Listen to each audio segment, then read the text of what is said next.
The world was not ready. No one could have prepared for what was about to unfold. A virus, unlike anything the world had seen before, spread across the globe with frightening swiftness. No borders could contain it. No barriers could stop it. It moved through cities, towns, and villages, sweeping through every corner of the earth, claiming lives at an alarming rate. It spread like wildfire, relentless and unforgiving, leaving devastation in its wake. But this wasn't just any plague. This wasn't a typical illness that could be fought off or eradicated by modern medicine. This was something far worse, something that no one had seen coming. It was a virus with no known origins, and it quickly revealed its ability to adapt, mutate, and spread at an unimaginable rate. But what was most terrifying about this disease was not just the speed at which it moved. No, it was the way it seemed to target the most innocent and helpless members of society. The newborns, babies who had just entered the world, full of hope and promise, were now caught in the grip of a sickness so terrifying that even the brightest minds in medicine could offer no answers. Hospitals, once filled with joy and the sound of new life, were now silent and empty. The bustling halls, once alive with the laughter of new mothers and the cries of their newborns, had been replaced by eerie stillness. Neon lights flickered above vacant beds. Empty cribs, once a symbol of a child's first moments of life, now stood in quiet rows, untouched, as if frozen in time. The same rooms that had once echoed with the excitement of welcoming life were now hollowed-out chambers of fear. The streets outside were deserted. The usual sounds of daily life, the hum of cars, the chatter of pedestrians, the laughter of children were all gone. Now, the streets echoed with a haunting silence, only broken by the occasional sound of distant sirens or the creak of a door that hadn't been opened in days. People who had once gone about their business were now locked behind doors, quarantined, isolated from one another in an effort to slow the spread of this unseen enemy. The air itself seemed thick with uncertainty. The world, once vibrant and alive, was now a place of fear and confusion. Clinics, which had once been filled with families and doctors and patients, now stood empty, sealed shut with locks and barricades. Some were hastily abandoned in the frenzy, their doors left wide open as if the very nature of the disease had caused them to flee. Others were fortified, locked tight against a threat that no one truly understood, as hospitals scrambled to accommodate the increasing influx of the sick. The world could hardly comprehend what had just begun, a plague that didn't just ravage the living but struck at the very heart of what the world believed it could protect. The most vulnerable among us, newborns. This virus, whatever it was, had defied every expectation. It targeted newborns, infants who had only just entered the world. It cut through defenses that were once considered impenetrable. It struck without warning, attacking the tiniest and most fragile lives, taking them in the night without a sound. At first, it seemed like a freak accident, a strange anomaly, but as the days went by, it became clear. This was something much darker. This was no ordinary disease. It was a sickness that didn't care about race or country or status. It didn't care about your wealth or your health. It only cared about one thing: taking lives. The world watched in horror as the virus spread, leaving entire families devastated. Hospitals became overwhelmed, filled with sick newborns, unable to receive the care they needed. Doctors and nurses scrambled to find a solution, but nothing seemed to work. Parents, who had once dreamed of holding their babies and watching them grow, now sat helplessly by their children's bedsides, hoping for a miracle that never came. Scientists, who had dedicated their lives to solving the mysteries of medicine, were left confused and defeated. There was no vaccine, no treatment, no cure. Only questions and no answers. The virus spread at a pace no one could have anticipated. As cities were locked down, entire countries shut their borders, and the frantic race to find a cure was underway. But even as the world scrambled for answers, one thing was clear. The truth was far more disturbing than anyone could have imagined. With every day that passed, the reality of the situation grew more and more terrifying. The hospitals were no longer places of healing, but places of despair. The once joyful sound of babies crying, a signal of new life, was replaced by the sounds of beeping machines and hushed whispers. The world was locked in a panic. Families huddled together, isolated in their homes, fearful of what might come next. And still, the virus spread. It was no longer just a plague. It was a catastrophe. The newborns, who had been born into a world of hope and possibility, were now the first victims of a plague that had the potential to change everything. A new fear took hold of the population, the fear of the future. If babies couldn't survive this plague, then who could? How could humanity go on if the most vulnerable were being wiped out first?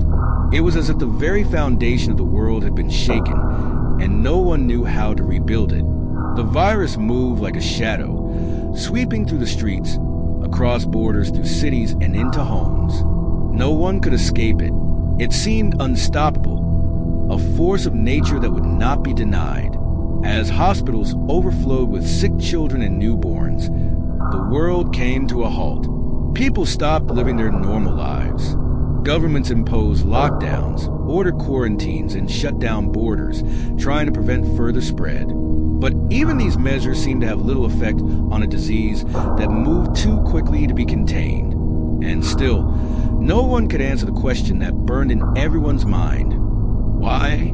As the world tried to make sense of it all, one question lingered in the air, unanswered. Why were the newborns the first to fall? Why had the virus chosen them as its first victims? And what did this mean for the future of humanity? In the face of such devastation, people began to ask themselves, what now? Could the world survive this? Could the human race endure if the most vulnerable among us were wiped out first? It was a question that haunted the minds of parents, doctors, and governments alike. And yet, despite their best efforts, no one seemed to have an answer. The future of humanity, of civilization itself, now lay in the balance, suspended between fear, confusion, and the hope that one day a cure could be found. But as the days turned into weeks, and the weeks turned into months, the virus showed no sign of slowing down. It continued to claim lives, leaving devastation in its wake. And all the while, the world watched in helpless silence, wondering what would happen next. As the world grappled with the terrifying spread of the virus, something even more disturbing began to emerge. This wasn't just a plague, not a simple disease that could be controlled by medicine or the usual protocols. It was something different, something that defied everything the world knew about illness. A new strain of virus, unseen by any medical expert, appeared with no clear explanation of where it had come from or how it spread so rapidly. The virus moved swiftly, its symptoms unlike anything the world had ever encountered. At first, it seemed like a simple fever, the kind that most babies would get in their early days of life. But as days passed, the symptoms worsened. Infants became listless, their bodies growing stiff, their eyes staring blankly into the void. What began as a mild fever quickly escalated into a condition far more terrifying. This new illness wasn't just infecting newborns. It was trapping them in their own bodies. Those affected by the virus fell into a deep, unyielding paralysis, unable to move, unable to cry, their bodies seemingly frozen in place. Their minds, however, remained alert. They were aware of everything around them, but they were powerless to do anything about it. Their eyes blinked, but no sound escaped their lips. They could see their parents, doctors, and nurses standing over them, but they couldn't cry out, couldn't reach for them, couldn't move. It was as if their bodies had been locked away from their own minds. This terrifying condition was soon given a name: lockdown syndrome. A fitting description for a disease that locked its victims inside their own bodies, trapping them in an endless state of awareness with no means of escape. The name alone sent shivers through the medical community. What kind of virus could do something so cruel? How could a disease not only kill, but rob its victims of their very agency, leaving them in a perpetual state of torment? Doctors and scientists worked day and night, desperately trying to find a way to break through the nightmare of this disease. But for every question they answered, 100 more arose. What was causing this strange, deadly infection? Why were newborns its first victims? It didn't make sense. These were the smallest, the most fragile members of society, and yet they were the first to fall victim to a plague that seemed to have no clear origin or pattern. How could such a virus exist in the world, targeting those who were supposed to be the most protected? What could cause such a strange, deadly infection? And why were newborns its first victims? Could this be the beginning of the end? As the weeks passed, the virus continued to spread. It wasn't just isolated to one country or continent. It was everywhere. From the bustling cities of Europe to the remote villages of Africa, no place was safe. Hospitals around the world became overwhelmed. They couldn't keep up. They couldn't save the newborns who were being affected by lockdown syndrome. Doctors, once calm and collected in the face of any challenge, now found themselves lost for words. They had no answers. They had no solutions. And worse yet, they had no cure. Across the world, hospitals became war zones. Medical staff, once in crisp, clean uniforms, now wore full-body hazmat suits, their faces barely visible beneath protective masks. The air was thick with the smell of disinfectant as they worked tirelessly, trying to save those who were already too far gone. The wards, once filled with the joyful noise of new mothers and babies, were now eerily silent. The crying of babies had been replaced by the soft, sorrowful whispers of exhausted doctors and nurses. Parents, too afraid to touch their children, were forced to watch through the sterile glass windows of isolation rooms as their newborns lay motionless, trapped by the disease. Parents who had once looked forward to bringing their babies home now sat helpless, looking through the glass as their children stared back at them, their eyes filled with confusion and fear, yet unable to make a sound. The very act of holding their babies was now forbidden, a terrifying reminder that no one was safe. Hospitals became a place of isolation, not a place of comfort, but a place of separation, where families were kept apart by a virus no one fully understood. The world watched in horror as hospitals became overwhelmed with newborns, unable to be held, unable to be touched. The once vibrant halls of hope and joy were now darkened by fear. This virus didn't just ravage lives. It stole away the very humanity from those it touched. The virus, though unseen, became the most feared thing on the planet. The fear it invoked wasn't just about death. It was about the living nightmare of being trapped, immobilized, and aware of everything around you, but unable to do anything about it. No one could escape the terror it brought. The hospitals were only the beginning. The disease was not confined to the medical world. As the virus spread, entire communities were forced into lockdowns. Cities were isolated, borders closed, and families were torn apart. The world had never seen such widespread devastation. No one was exempt. No one knew who would be the next victim. The only certainty was that the next newborn, the next innocent life, could be the one to fall. As families across the world watched in horror, one question echoed in the hearts of every parent, every doctor, every person. Could the world survive this? The virus continued to spread, and the world watched as it claimed more and more victims. Hospitals were full. Families were torn apart. But amidst the chaos, something more unsettling began to unfold. Small, seemingly insignificant events that grew more disturbing as the days passed. At first, it was just whispers among doctors, nurses, and parents. Murmurs of something strange happening. Something that didn't make sense. Babies who had been diagnosed with lockdown syndrome, though unable to move or speak, began to exhibit odd behaviors. Some would blink their eyes at specific times, as though responding to something invisible in the room. Others, when left alone for even a moment, would shift their bodies ever so slightly, as if trying to escape the paralysis. It was subtle at first, small movements that could be dismissed as involuntary twitching. But those who were paying attention started to notice the odd pattern. The babies were trying to communicate.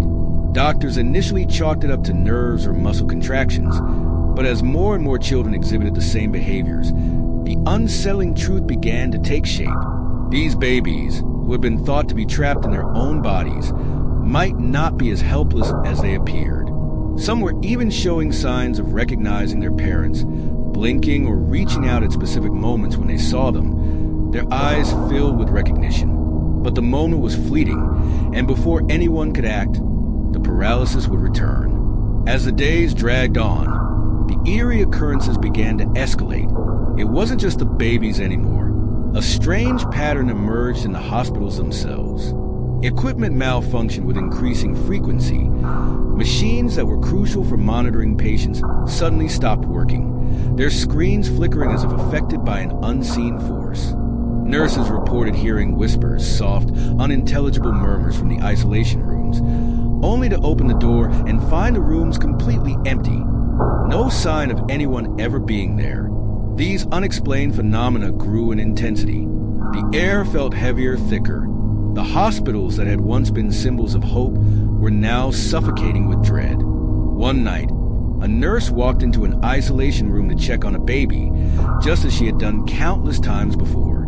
But this time was different. The baby, who had been immobile for days, was now sitting upright in the crib, staring directly at her.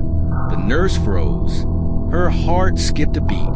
The baby's eyes were wide open, unblinking, and yet there was something off about the gaze. It wasn't just the gaze of an infant.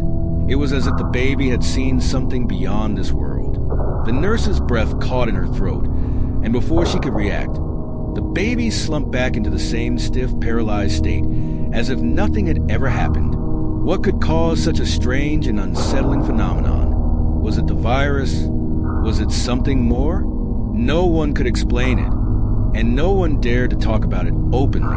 But the tension in the hospitals grew, and the fear that had already gripped the world began to sink deeper into the hearts of those on the front lines. What if these babies weren't as helpless as they seemed? What if the virus was doing something more than just trapping them? What if they were aware of something we couldn't see? As this strange behavior spread to the hospitals, rumors began to circulate. Rumors that unsettled even the most seasoned medical staff. Some whispered that the babies weren't just victims of the virus. They were somehow connected to it, as if they were carrying something within them. Perhaps the virus wasn't a disease at all. Perhaps it was a mutation, an unnatural force, something far more complicated than a simple infection. There were even whispers about something more supernatural. Could the babies be the key to something bigger? Something much darker? One night, a small group of doctors, desperate to uncover the truth, decided to conduct an unofficial experiment. They wanted to see if the babies could be influenced, if their paralysis could be broken, even for a moment. So they carefully introduced a series of stimuli, sound, light, touch, hoping to trigger a response. At first, nothing happened. Then, in a moment of quiet, one of the babies moved. Slowly, its hand twitched. It blinked. The doctor who had been observing felt a chill run down his spine as the baby's eyes focused directly on him. And then, without warning, the baby opened its mouth and whispered something so faint that it was barely audible. The word, help, it was impossible. The baby, who had been unable to speak, had somehow uttered a word.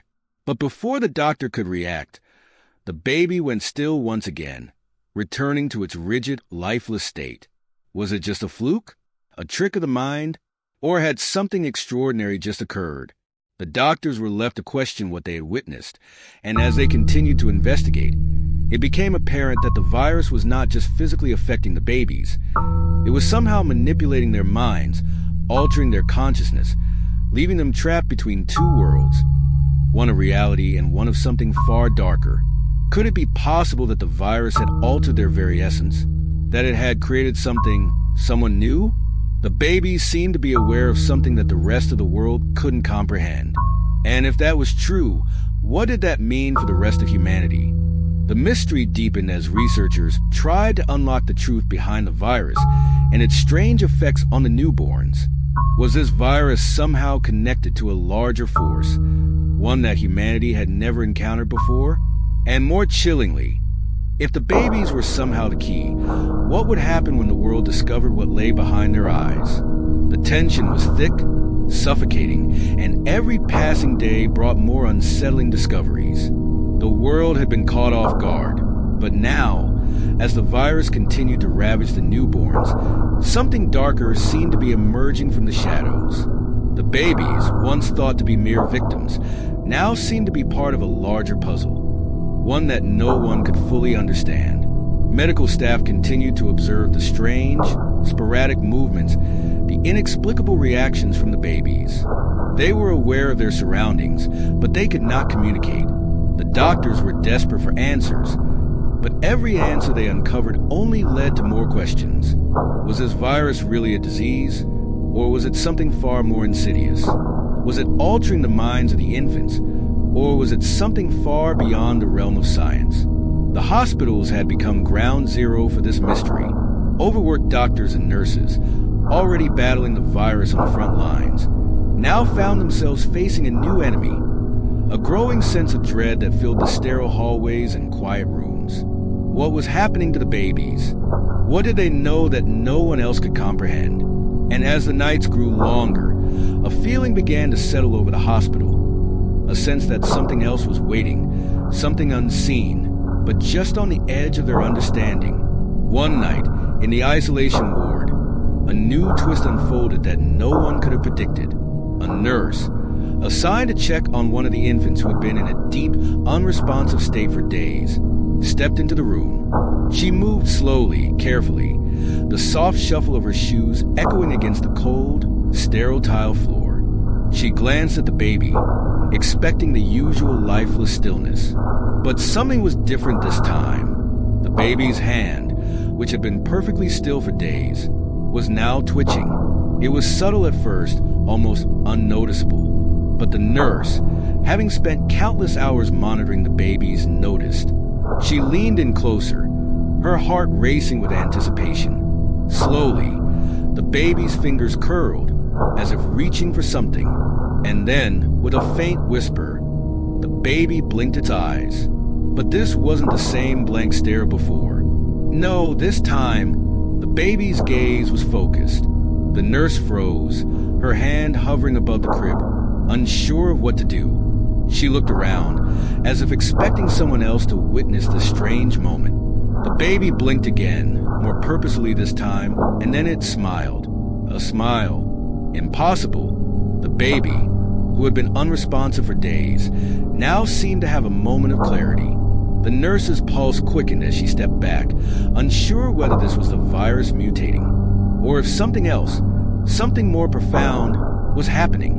But before she could react, the baby's smile vanished, and it returned to its paralyzed state, just as suddenly as it had come alive. The nurse stared at the baby for a long moment, unsure of what she had witnessed. Was it a sign of hope, or was it something more ominous?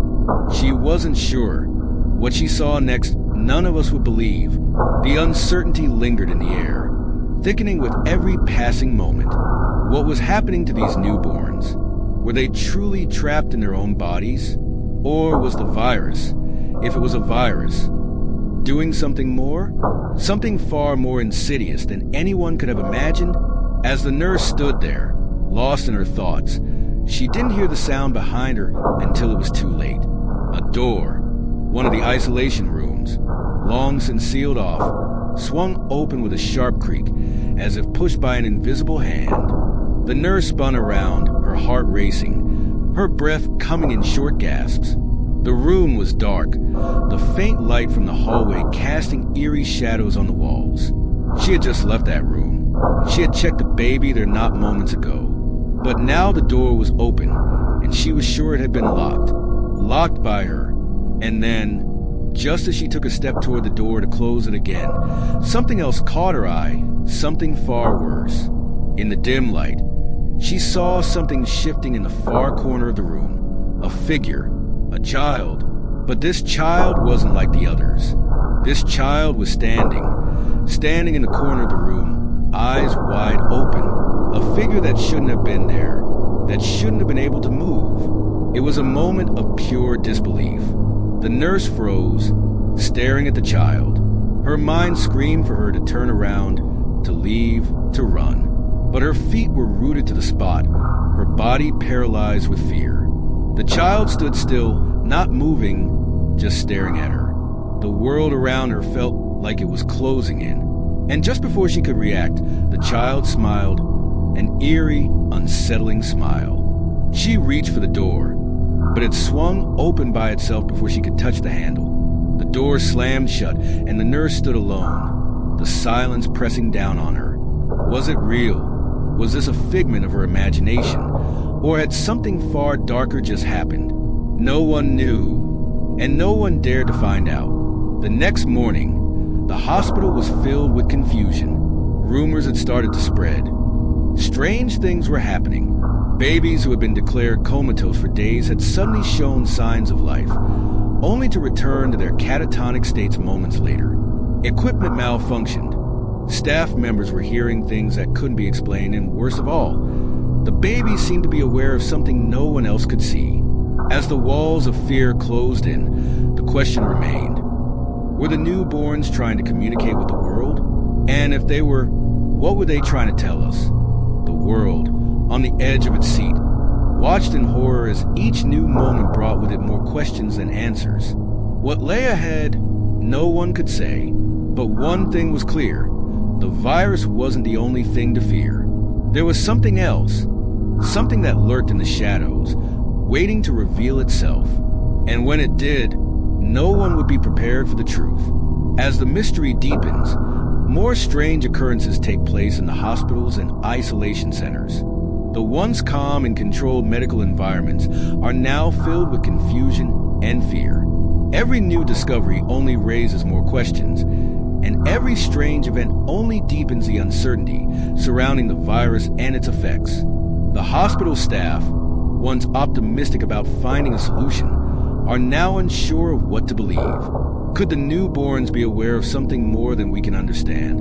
Are they trying to communicate, or is there something else at play here? Do you think the babies are aware of something beyond our comprehension? Are they trying to communicate with us?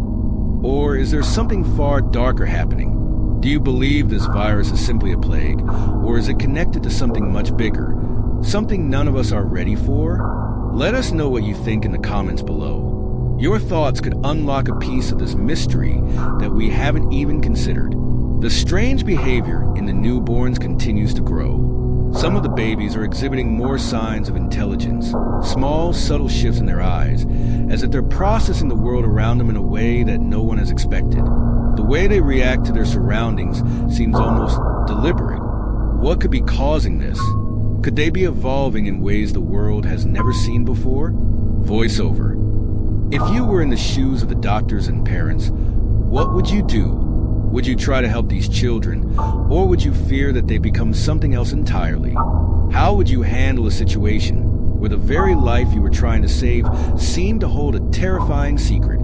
As the mystery continues to unfold, the tension in the hospitals rises. The fear of what the virus might be doing to the newborns is matched only by the uncertainty of what the virus might become next. The world is on the edge of its seat, wondering whether humanity will find the answers it needs in time, or if the future of the world is already sealed. If you want to find out what happens next in this chilling story, if you want to uncover the secrets behind lockdown syndrome, be sure to hit that subscribe button and turn on the notifications. Trust me, you won't want to miss the next chapter. The truth may be closer than you think, and what we discover next could change everything. The story is far from over, and the answers that the world desperately needs are still out of reach. But one thing is certain. Each new revelation only deepens the darkness surrounding this global crisis. The world waits, but will they be ready for what's coming next? As the days dragged on, the tension within the hospitals and across the world reached a fever pitch. The virus, which had once been a mystery, was now a constant shadow over every moment. But with each new day, there was a growing sense of dread, a sense that something was about to happen, something that could change everything. The hospitals, once places of hope, had become nothing more than a battlefield. Medical staff, exhausted and strained beyond belief, moved quickly from room to room, checking on the newborns who had been trapped by the deadly virus. Each day, more babies fell victim to lockdown syndrome. Yet, among the chaos, something unexpected was happening. The babies, once thought to be entirely unresponsive, began to display new, even stranger behaviors. One baby, who had been unresponsive for days, suddenly let out a sound, a small gasp, followed by a tiny movement of its fingers. Doctors and nurses, who had grown accustomed to the lifeless, silent state of the infants, rushed to the crib. But this wasn't just an involuntary twitch. This was a deliberate attempt to move. The baby was awake. What if the babies aren't just trapped? What if they're fighting to break free from the virus? What if they're trying to send a message? One that no one can understand. The world, locked in a state of confusion and fear, was now starting to catch glimpses of something far worse. The babies weren't the only ones who seemed to be aware of something more. In the hospitals, staff members began to experience strange and terrifying events. The machines, once reliable, began malfunctioning. Vital equipment would stop working for no reason. Lights flickered and dimmed. Even the air seemed to grow heavier, thicker with tension. It wasn't just a feeling. Something was changing in the world, and it was clear that the virus wasn't the only threat. Hospitals, once filled with optimism and life-saving equipment, had become haunted by the unknown. The virus was already terrifying enough, but now it seemed to be connected to something more profound. The doctors had seen it all: diseases, pandemics, medical mysteries, but this was different. This wasn't just a virus. This was something alive. Something that couldn't be explained by science alone. The world's attention was on the newborns, but the ripple effect spread far beyond the walls of the hospitals. Countries went into complete lockdown, desperate to contain what was now a global epidemic. The sense of urgency grew as entire cities were isolated, borders shut down, and societies crumbled under the pressure of an invisible enemy. It wasn't just the babies anymore. Entire populations were now trapped, held hostage by a disease that no one could stop. The virus spread not just through bodies, but through fear, paranoia, and the tightening grip of lockdowns. The world watched as a mass exodus of families, frightened for their safety, tried to flee cities, only to be stopped at the checkpoints. Each new day brought a new level of chaos, as governments scrambled to protect their citizens, while citizens fought to protect themselves. People no longer trusted the world around them. They no longer trusted their leaders, their doctors, their neighbors.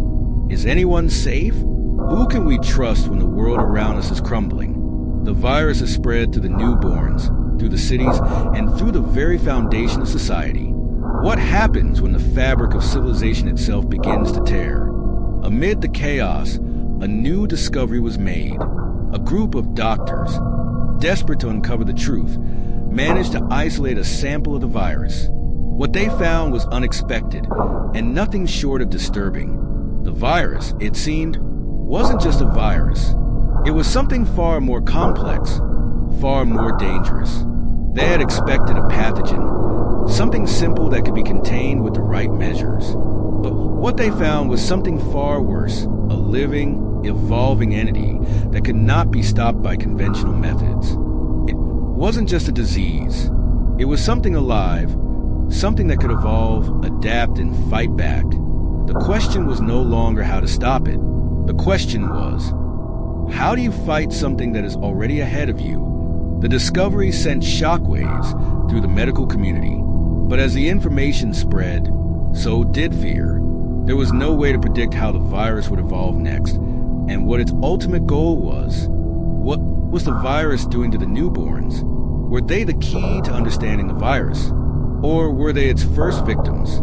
At the same time, strange reports began to emerge from across the globe. Some families, desperate to protect their children, began noticing odd patterns in their babies' behavior. At first, the parents dismissed it as paranoia, sleepless nights, and too much stress. But as the days passed, they couldn't ignore the signs. Babies, who had once been completely silent, now stared at them with unnerving intensity. Some would make eye contact, Others would grip their fingers with surprising strength, as if trying to hold on. Was the virus affecting their minds? Or was something else going on? Something even more terrifying? Were the babies becoming aware of something that no one else could see? Was the virus more than just a plague? Was it creating something new? In the chaos, no one could find the answers. The race for a cure became more urgent than ever, but with every passing hour, it became increasingly clear there was no easy fix. The virus wasn't something to be defeated with a simple antidote or vaccine. It was a force of nature, and as the hospitals became overwhelmed and society collapsed, one question remained. How far would humanity go to survive this nightmare? In the midst of the growing chaos, the world found itself clinging to whatever fragments of hope they could find. Hospitals filled with the sick and dying became symbols of both despair and determination. But in the heart of the storm, there were still people, real people, fighting against a terror they couldn't control, struggling to make sense of a nightmare that seemed to have no end. Among the doctors and nurses, there was one figure who stood at the forefront, trying to hold the unraveling world together.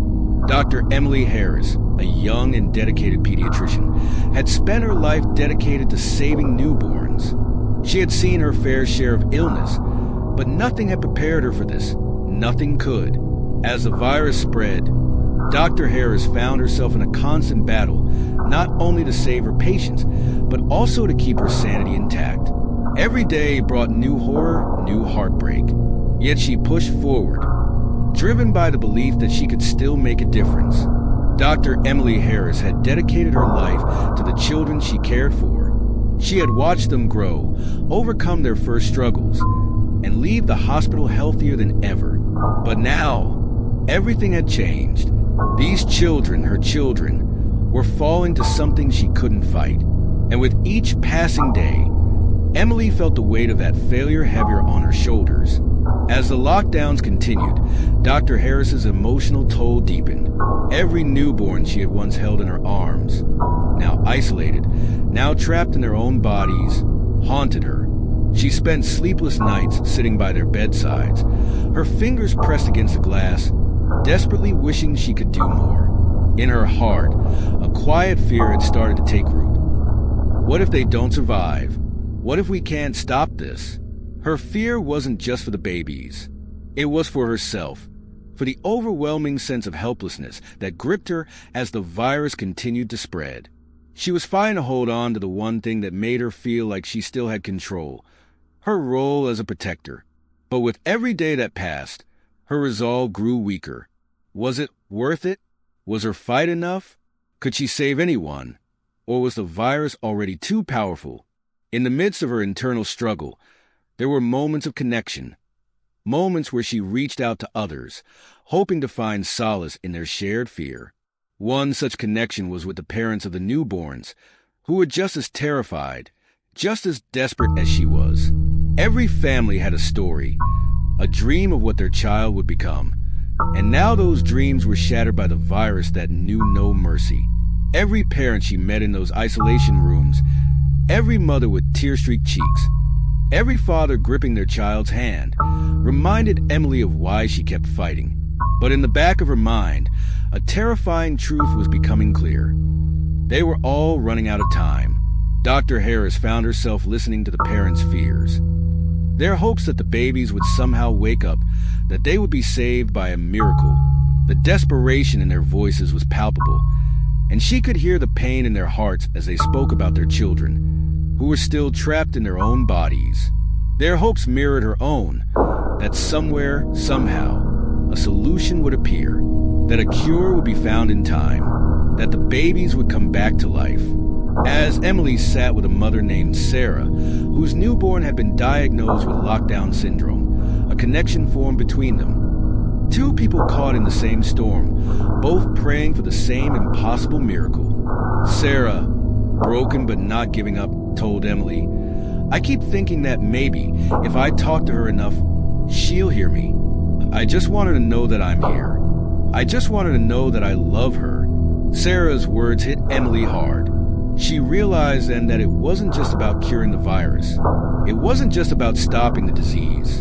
It was about showing these families that they weren't alone. They needed more than answers. They needed hope. They needed someone who would fight for them, no matter the odds. The emotional weight of Sarah's plea lingered with Emily long after the conversation ended. That night, Emily found herself staring at the empty cribs, the silence of the hospital pressing in on her, the quiet desperation of the parents, the silence of the babies who had been taken by the virus, and the sense that she was losing control, all seemed to converge. The question that had been haunting her for days echoed louder now. What if we can't save them? As she watched the babies in their cribs, some still trapped by the virus, she couldn't help but wonder if they could feel the world around them. Were they aware of the love being given to them? Were they aware of the grief and terror their families were experiencing? What did they know that no one else could understand? Dr. Harris's heart was torn between duty and despair. She had dedicated her life to saving lives, but now, in the face of this terrifying new disease, she was forced to confront the one thing she couldn't save: time. She was running out of time, and with it, every hope she had left seemed to slip further from her grasp. Emily had spent her entire life saving lives, but now, in the face of something so unpredictable, so cruel, she found herself fighting a battle that seemed impossible to win. The emotional toll of her situation continued to build. Emily's fear and doubt were becoming all-consuming. But the faces of the parents, their hope, their need for something to hold on to, pushed her forward. She couldn't let them give up. She couldn't give up. And so, she kept going. She kept searching for answers, kept fighting, because for Emily, there was no other choice. Her heart ached with every child she saw suffer, but she would not let them face this nightmare alone. She couldn't. The days blurred together for Dr. Emily Harris. The hospitals had become a suffocating place of dread, filled with the quiet hum of machines, the shuffle of nurses, and the unspoken fear in every corner. No one knew what tomorrow would bring. The virus was unpredictable, evolving faster than anyone could track. The babies were still trapped in their paralyzed states, their bodies silent but their eyes awake, watching a world that couldn't hear their cries. But in the midst of this, something strange happened. A breakthrough, perhaps, or just a glimmer of hope in an otherwise dark world. Late one evening, as Emily walked through the isolation wing, she passed by a crib she had checked earlier. The baby inside, a little girl whose name she had come to know, Lily, had been unresponsive for days. Emily had watched over Lily and countless others, but tonight, something was different. She stopped by the crib, as she always did, to check on the baby. But this time, the baby's hand twitched, just like the others. But then it curled around Emily's finger. Startled, she stepped back, her breath catching in her throat. It was a simple gesture, but it felt monumental. The baby, Lily, had never moved like that before, and it was as if she were reaching for Emily, looking for help. Emily's heart pounded in her chest, her fingers trembling as she reached out to gently touch the baby's hand. And then, in a hushed voice, she heard it. A whisper, "Help me." Her eyes widened. She froze. The words were faint, barely audible, but unmistakable. It was impossible. Lily had not been able to speak, let alone utter a word in days. It was as if the virus had opened a door, a crack in the walls of the lockdown syndrome that held them all captive. What Emily had just heard, no one else had believed possible. A whisper, a plea. Was this the first sign of the virus losing its grip? Or was this something far darker? What if the babies were not trapped, but aware of something else? Something none of us could see. As Emily stepped back, her mind raced with 1,000 questions. Was this a breakthrough? Or was something even more sinister unfolding before her eyes? And what did Lily's words mean? Was there a chance to communicate with the babies? Could they hear her? The air in the hospital grew thick again. Was this a sign of hope? Or had Emily just crossed into a realm where answers no longer made sense? And what she did next could change everything, the question remained, was this just the beginning of a cure? Or had they unwittingly opened a door to something far more dangerous? Dr. Emily Harris stared at the baby, who had now returned to her motionless state, her hand still clutched around Emily's finger. She wanted to scream for joy, for hope, but she knew better. Something bigger was at play here, something that no one could understand. And the question lingered like a shadow. Could the virus really be changing? Or had it already changed humanity, and they were too blind to see it? The camera zoomed in on Emily's conflicted face as she stood at the crib, frozen in a moment of terror and hope all at once. What had just happened in that room? What did it mean for the future of the babies, for the future of the world? No one could be sure, but one thing was certain. The story was far from over. As the camera zoomed out, the sound of the hospital's eerie silence filled the air. The baby's quiet plea echoed in Emily's mind as she backed away, unable to tear herself from the crib. The unknown hung heavy in the air, and with every passing second, the world seemed to inch closer to an answer, or to an even darker mystery. And as Emily walked away from the crib, the thought that haunted her the most lingered. What if the babies weren't just victims? What if they were somehow the key to something far beyond their control? If you want to find out what happens next, hit that subscribe button, like this video, and leave your thoughts in the comments below. What do you think is really happening with the babies? Could this be the first sign of a cure, or the beginning of something far worse? Let us know your theories, and don't forget to subscribe so you don't miss the next chapter in this terrifying journey.